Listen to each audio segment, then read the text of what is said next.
చంచలమ్మ పండగ సందర్భంగా ఊర్లో ఉన్న పేదవారికి తన దగ్గర పనిచేసే వాళ్ళకి డబ్బుల్ని బట్టల్ని పంచుతూ ఉంటుంది. ఇంతలో అటువైపుగా చంటి సింధూర వాళ్ళు వచ్చి అలా చూస్తూ ఉంటారు. అది చూడగానే అక్కడ ఉన్న కేశవ అయితే ఏంటి మీరు అలా నించుని పోయారు, మీరు కూడా రండి, మీరు కూడా తీసుకుందరు గాని అని చెప్పేసి అయితే పిలుస్తూ ఉంటాడు.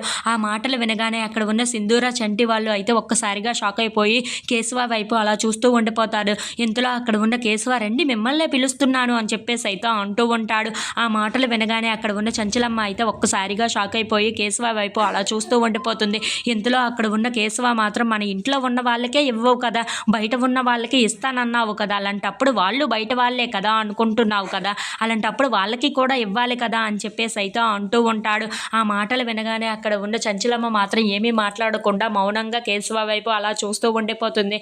ఇంతలో అక్కడ ఉన్న సింధూర రండి మనం కూడా తీసుకుందామని చెప్పేసి అయితే అంటూ చంటిని తీసుకొని వెళ్తూ ఉంటుంది. ఇంతలో అక్కడ ఉన్న చంటి మాత్రం ఒక్కసారిగా షాక్ అయిపోయి సింధూర వైపు అలా చూస్తూ ఉండిపోతాడు.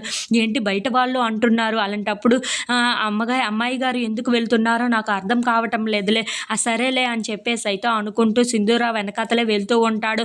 ఇంతలో అక్కడ ఉన్న సింధూర చంచలమ్మ దగ్గర బట్టలు తీసుకోవడానికి చాలా సంతోషంగా వెళ్తూ ఉంటుంది.